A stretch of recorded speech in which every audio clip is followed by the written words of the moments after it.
والتين والزيتون وطور سينين. اگر آپ کے پاس پیسہ ہے اور آپ خوشی نہیں ہے تو پھر آپ کی لائف تو مزریبل ہے نا. ظاہر ہے آپ کے پاس ذمہ داریاں ہیں. جب آپ اسٹریس میں آ جاتے ہیں، جب آپ پریشان ہو جاتے ہیں، ظاہر ہے اپنی کنٹری سے دور رہ رہے ہیں، ان پہ کبھی نہ کبھی اس چیز کو وہ فیس کرتے ہی ہیں. بسم اللہ الرحمن الرحیم. السلام علیکم دوستوں، اور اللہ کا نام لے کر کرتے ہیں آج کے ولاگ کا سٹارٹ. لاسٹ ولاگ میں آپ سے ڈسکس کیا تھا مینٹل اسٹریس کے بارے میں اور سیڈنس کے بارے میں. اسی کے ساتھ ساتھ جو بھی لوگ فارن کنٹریز میں رہتے ہیں، اگر آپ یہ سمجھیں کہ جو بھی فرسٹ ورلڈ کنٹریز میں لوگ رہتے ہیں اس میں 100% لوگ ہیپی ہیں، خوش ہیں، تو ایسا نہیں ہے. لوگ ظاہر ہے یہاں پر بھی لوگ سیڈ ہوتے ہیں، یہاں پر بھی اسٹریس میں ہوتے ہیں. اسٹڈی یہ کہتی ہے کہ یو کے میں تقریباً 50% لوگ جو ہیں، یعنی 2 میں سے 1 آدمی جو ہے اس کو مینٹل اسٹریس اور اس کی مینٹل ہیلتھ کا ایشو ہے. سب سے پہلے تو یہ بات ہمیں نوٹ کرنی ہے کہ یورپ اور دوسرے ترقی یافتہ ممالک کے لوگوں میں زیادہ تر ذہنی دباؤ یا اسٹریس آخر ہوتی کیوں ہے، اس کی وجوہات کیا ہیں. میں ہوں احمد جمشید. اگر آپ نے میرے چینل کو ابھی تک سبسکرائب نہیں کیا ہے تو چینل ضرور سبسکرائب کر لیجیے. سب سے بڑی وجہ ان کے لوگوں سے ان کی توقعات ہیں، ان کی ایکسپیکٹیشنز ہیں، جو ان کے ذہن میں ہمیشہ یہ کھٹکھٹاتی رہتی ہیں کہ انہیں کچھ کرنا ہے، انہیں کچھ بننا ہے. یہی وجہ ہے کہ جب ان ترقی یافتہ ممالک میں دوسرے ملکوں سے لوگ آتے ہیں، کسی بھی کنٹری سے یہاں پر سیٹلڈ ہونے کے یا رہنے کے لیے یا ترقی کرنے کے لیے لوگ یہاں آتے ہیں، تو ان میں بھی یہی مسئلہ ہوتا ہے کہ وہ اپنے کیریئر کو لے کے پریشان رہتے ہیں. اعلیٰ تعلیم، کیریئر کے ساتھ ساتھ ان کے لائف سٹائل کے اوپر بھی ایک پریشر پڑ جاتا ہے. وہ ان کے ذہن پہ یہ پریشر ہوتا ہے کہ ہمیں اپنی لائف سٹائل کو اچھا بنانا ہے، دوسروں سے بہتر بنانا ہے. ان تمام چیزوں کے حصول کے لیے ان کو زیادہ محنت کرنی پڑتی ہے، زیادہ ایفرٹس ڈالنی پڑتی ہیں، زیادہ کمپٹیشن میں پڑنا پڑتا ہے. اس کی وجہ سے ظاہر ہے وہ اسٹریس لے لیتے ہیں، ذہن پہ دباؤ لے لیتے ہیں. ہلکے ہلکے یہی ذہنی دباؤ، مینٹل اسٹریس آگے جا کر مینٹل ہیلتھ کے ایشوز کو جنم دیتا ہے. اس کے بعد بات آتی ہے ورک اور لائف بیلنس کی. کام اور زندگی کا توازن جب بگڑ جاتا ہے تو بھی ذہنی مسائل پیدا ہوتے ہیں. یہاں پر زیادہ تر لوگ اپنا ٹائم کام کرنے میں گزارتے ہیں، سوشل لائف ان کی کم ہو جاتی ہے، تیز رفتار زندگی ہو جاتی ہے، طویل گھنٹوں تک لوگ کام کرتے ہیں. اب 17 گھنٹے تک لوگ یہاں کام کر رہے ہیں. ذاتی زندگی میں ان کا توازن بالکل ختم ہو جاتا ہے، جو کہ زیادہ تر ذہنی دباؤ کا بھی سبب بنتا ہے. ترقی پذیر لوگوں کے ذہنوں میں پریشر کی ایک اور وجہ اکانومیکل اینڈ فائنینشیل پریشرز بھی ہیں. لوگ اتنا پیسہ کمانے کے باوجود بھی کاسٹ آف لیونگ کی وجہ سے پریشان ہیں. یہاں پہ کرائے اتنے زیادہ ہوتے ہیں، تمام پیسہ جتنا بھی محنت کرنے کے باوجود وہ کماتے ہیں وہ سارا مارگیجز میں، گھر کے رینٹس میں اور آنے جانے کے خرچوں میں. تو وہ یہ کہتے ہیں کہ ہم پورا ملک چھوڑ کے آئے ہیں، اتنی محنت کر رہے ہیں یہاں پر، اس کے باوجود بھی ان دی اینڈ کچھ بچا نہیں پا رہے. تو اس کی وجہ سے بھی وہ ایک اسٹریس میں چل جاتے ہیں، ایک انگزائٹی میں چلے جاتے ہیں کہ یہاں پہ ہم اتنی محنت کر کس لیے رہے ہیں. آخر مینٹل اسٹریس کی ایک اور بڑی وجہ سوشل کمپیریزن بھی ہے. جب ہم لوگوں سے کمپیریزن کرنے لگتے ہیں، کمپٹیشن میں پڑ جاتے ہیں، جب لوگ پیسہ کمانے لگتے ہیں تو وہ یہ بھی سوچتے ہیں کہ ہمیں اپنے اسٹیٹس کے ساتھ ساتھ دوسروں سے کمپیٹ بھی کرنا ہے. ظاہر ہے لوگوں سے آگے نکلنے کی جستجو میں، ان کی دوڑ میں پھر وہ اسی اسٹریس میں پڑ جاتے ہیں کہ ہم ان سے آگے کیوں نہیں نکل رہے. پھر وہ زیادہ محنت کرتے ہیں، پھر اور زیادہ محنت کرتے ہیں. آگے جا کے یہی چیزیں پھر مینٹل اسٹریس اور مینٹل ہیلتھ کے ایشوز کو جنم دیتی ہیں. ترقی یافتہ ممالک میں لوگوں میں ذہنی دباؤ کی ایک اور وجہ تنہائی اور اکیلا پن ہے.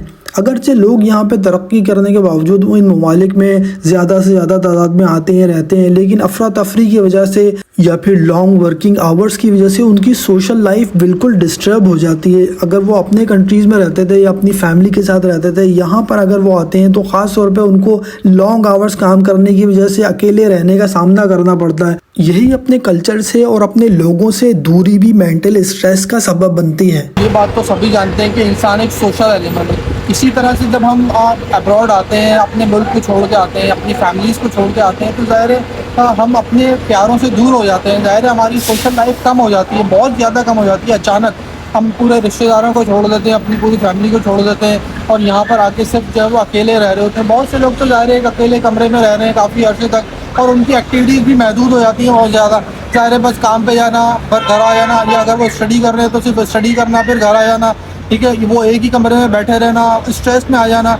تو بیسک وجہ کیا ہوئی آپ کی اسٹریس میں آنے کی؟ ظاہر ہے آپ کی انگزائٹی میں آنے کی. شروع کے اندر جب آپ اس کنٹری میں آتے ہیں، اپنے پیاروں سے دور ہو جاتے ہیں، تو ظاہر ہے آپ کا سوشل سرکل ختم ہو جاتا ہے. بالکل آپ کی سوشل لائف بالکل ختم ہو جاتی ہے. آپ اپنے دوستوں سے، اپنے پیاروں سے بالکل کٹ کے رہ جاتے ہیں. تو اس سلسلے میں آپ نے کیا کرنا ہے کہ ظاہر ہے اپنی یہاں پر بھی اپنی سوشل لائف کو برقرار رکھنا ہے. کوشش یہ کرنا ہے کہ آپ لوگوں سے ملیں جلیں, دوستی کریں, ظاہر ہے اپنا کوئی سرکل بنائیں. لیکن پرابلم یہ ہے کہ جب آپ یہاں نئے آتے ہیں تو آپ کو سرکل بنانا بڑا مشکل ہوتا ہے. ظاہر ہے یہاں پہ اتنی زیادہ آپ کو جو ہے وہ نیٹ ورکنگ آپ کی ہونا اتنا آسان نہیں ہے. ظاہر ہے لوگوں نے اپنے سرکل بنائے ہوئے ہیں. اگر فار ایگزامپل کوئی گوری کمیونٹی ہے تو آپ ظاہر ہے اس میں اتنی جلدی ایڈجسٹ نہیں ہو سکتے. ظاہر ہے ہماری ایک سوشل بیک گراؤنڈ کے ساتھ ساتھ ہماری ریلیجیس بیک گراؤنڈ بھی ہے, جس کی وجہ سے انفارچونیٹلی ہم اتنی زیادہ ان میں مل جل نہیں سکتے, ان کے ساتھ ظاہر ہے اتنا زیادہ منگل نہیں کر سکتے. سرکل اگر آپ نہیں بڑھا سکتے اتنی جلدی تو اس کو بڑھانے کے لیے آپ کیا ایکٹیویٹیز کر سکتے ہیں. اس کو بڑھانے کے لیے آپ نے کوشش سے کرنی ہے. دیکھیں اگر آپ ظاہر ہے کسی بیک گراؤنڈ سے تعلق رکھتے ہیں, UK میں ہیں, USA میں ہیں, کینیڈا میں, کہیں پہ بھی ہیں, تو وہ جب اس کنٹری میں ایسی کنٹریز میں جاتے ہیں تو وہ ظاہر ہے اپنی کمیونٹی کے ساتھ جوائن کرنے کی کوشش کریں, ان کے ساتھ جڑنے کی کوشش کریں. فار ایگزامپل اگر وہ USA میں رہ رہے ہیں یا UK میں رہ رہے ہیں تو ظاہر ہے ان کے قریب جو بھی کوئی مسجد ہے وہاں جائیں, وہاں بیٹھیں, بات چیت کریں, سلام دعا کریں جب ان کے پاس فری ٹائم ہوتا ہے. ظاہر ہے اگر وہ یونیورسٹی جا رہے ہیں, یونیورسٹی آنے کے بعد شام میں تو ان کے پاس ٹائم ہے, رات کے پاس تو ٹائم ہے, ان کو ظاہر ہے کمرے میں اکیلے بیٹھنے سے اچھا ہے جائیں وہ باہر نکلیں, مسجد میں جائیں, لوگوں سے ملے جلیں, سلام دعا کریں, ٹائم گزاریں. تو اس سے ان کی نیٹ ورکنگ بھی ہوگی اور ان کا ٹائم بھی پاس ہوگا اور ان کی انگزائٹی بھی دور ہو جائے گی. ظاہر ہے ایک کمرے میں بیٹھے بیٹھے تو انسان تنگ آ جاتا ہے. ٹھیک ہے, تو کوشش یہ کریں کہ لوگوں سے ملیں. ٹھیک ہے, تو یہ ایک اسٹیپ تو یہ کہ آپ اپنی سرکل کو بڑھائیں, کیونکہ ظاہر ہے انسان سوشل اینیمل ہے. جیسے میں نے آپ سے پہلے کہا کہ جب تک وہ لوگوں سے ملتا جلتا نہیں ہے تو وہ اس میں ایک ظاہر ایک اسٹریس ہی بڑھ جاتی ہے. ظاہر ہے اگر آپ جانوروں کو بھی دیکھ لیں, اگر آپ کوئی بکری کے ریوڑ میں سے ایک بکری کو الگ کر کے چھوڑ دیں گے تو وہ بھی کھانا پینا چھوڑ دے گی. تو وہی چیز انسانوں کے ساتھ بھی ہے کہ ظاہر ہے آپ اتنے لوگوں کے میں سے, رشتے داروں میں سے اگر انسان جب یہاں پہ آتا ہے سب کو چھوڑ کے تو وہ ایک دم عجیب سا فیل کرتا ہے, لونلی فیل کرتا ہے. تو آپ نے بھی کوشش کرنی ہے. تو ظاہر ہے وہ تو آپ ہیں نا, یعنی جو وکٹم تو آپ ہیں. فار ایگزامپل آپ ہی آئیں دور یہاں پہ ظاہر ہے, لیکن آپ کوئی بھی مجبوری میں آئیں, کسی بھی وجہ سے آئیں, آپ اپنا تھوڑا ٹائم کو پاس کریں گے اور تھوڑا ریلیکس فیل کریں گے. تو چلے میں کنٹینیو کرتا ہوں, بات کو کنٹینیو کرتے رہیں گے راستے میں. تو کہنے کا مقصد یہ کہ پیسہ حاصل کرنا تو ضروری ہے, لیکن پیسے کے ساتھ ساتھ جو ہے وہ خوش رہنا ضروری ہے. اگر آپ کے پاس پیسہ ہے اور آپ خوشی نہیں ہے تو پھر آپ کی لائف تو مزریبل ہے نا. اسی طرح سے اگر آپ کا لائف پارٹنر آپ کے ساتھ ہے تو آپ نے اس کو بھی خوش رکھنا ہے, تو بھی آپ اپنے آپ کو خوش پائیں آپ گے. لوگ یہ خود سوچیں کہ آپ نے لاسٹ ٹائم اپنی وائف کو کب فلاور دیے تھے, اس کو کب جا کے کوئی گفٹ دیا تھا, کوئی اس طرح کی کوئی اس کو ٹریٹ دی تھی یا اس کو باہر لے گئے تھے. ٹھیک ہے, تو یہ روزمرہ کی زندگی میں یہ عمل کرتے رہا کریں. میری کوشش یہ ہوتی ہے کہ میں اکثر و بیشتر جاؤں, کچھ پھول لوں اور اس طرح سے اپنی وائف کو دوں, تاکہ اس سے یہ ہوتا ہے کہ ظاہر ہے جب وائف آپ کی خوش ہو جائے گی, ٹھیک ہے, تو اس طرح سے آپ کو کا گھر کا ماحول بھی آپ کا ٹھیک رہے گا. ٹھیک ہے, اور آپ کو بھی سکون ملے گا. ظاہر ہے آپ کو جب گھر کی خوشی ملے گی تو ہی آپ کا مینٹلی اسٹریس لیول بھی ڈاؤن ہو جائے گا. اگر آپ فیملی کے ساتھ ہیں تو آپ بہت ہی خوش نصیب ہیں. آپ کوشش یہ کریں کہ اپنی فیملی کو ٹائم دیں, وائف کو ٹائم دیں, بیٹھیں بات کریں, اسی طرح سے اپنے بچوں کے ساتھ کھیلیں کودیں, انہیں ٹائم دیں. سوشل میڈیا میں کسی اور کی لائف کو دیکھ کر انفلوئنس نہ ہو یا اس کو اپنے سے بڑھ کر نہ سمجھیں. سوشل میڈیا اسٹیٹس کو ریئلٹی تو نہیں. ہمیں کبھی بھی دوسرے لوگوں کی سوشل میڈیا اسٹیٹس یا ان کی لائف سٹائل جو سوشل میڈیا پہ وہ دکھاتے ہیں اس کو دیکھنے کے بعد اپنی لائف سٹائل کو یا اپنی زندگی کو کبھی بھی کمتر نہیں سمجھنا چاہیے اور اپنی لائف میں خوش رہنا چاہیے. میری ہمیشہ سے یہی کوشش رہی ہے کہ میں اپنے فیملی کے ساتھ زیادہ ٹائم گزاروں, بچوں کو زیادہ ٹائم دوں, وائف کو ٹائم دوں, اسی طرح سے اپنی سوشل لائف کو بیلنس رکھوں کام کے ساتھ ساتھ گھر میں بھی, اور اسی طرح سے بچوں کی ہیلپ بھی کروں پڑھائی میں, اسی طرح سے جو ان کی سوشل نیڈز ہیں, اسی طرح سے ان کی اگر وہ کچھ سیکھنا چاہتے ہیں وہ بھی میں سکھاتا ہوں. قرآن پاک کی میں تعلیم بھی دیتا ہوں بچے کو اپنے گھر میں, اور اس کو اس چیز کے بارے میں باور کراتا ہوں کہ یہ کتنی ہماری زندگی کے لیے اہم ہے.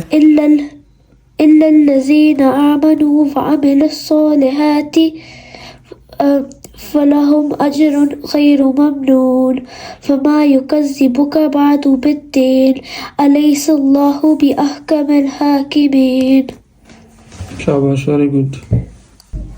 میں محمد جمشید, میں تقریباً 20 سال سے ٹریول کر رہا ہوں اور 17 سال سے UK میں مقیم ہوں. I am a British Pakistani, family of 4. ہم یہیں پر سیٹلڈ ہیں اور ماشاءاللہ سے ایک ہیپی فیملی اور اچھی زندگی گزار رہے ہیں. اگر آپ میرے چینل پر نئے ہیں اور اگر آپ نے میرے چینل کو ابھی تک سبسکرائب نہیں کیا ہے تو چینل کو ضرور سبسکرائب کر لیجیے گا. میں سوشل ایشوز اور روزمرہ کی زندگی کے بارے میں ولاگز آپ کے ساتھ لے کر آتا رہتا ہوں. اگر آپ یہاں پر میرے چینل پر آئیں گے تو یہاں پر کچھ نہ کچھ سیکھ کے اور اپنی لائف کے بارے میں لیسن لیسن لرن کر کے جائیں گے. چلے میں اب گھر پہنچ چکا ہوں. بیٹے کو میں نے سپارے کی تعلیم بھی دے دی ہے اور ماشاءاللہ سے اب میری وائف نے یہ اتنا زبردست یہاں پہ ڈنر تیار کیا ہوا ہے جس میں باگیٹس ہیں, کچھ پاستا ہے, اسی طرح سے کچھ ویجیٹیبلس ہیں اور کافی اچھی چیزیں یہاں پہ کھانے کی ہیں.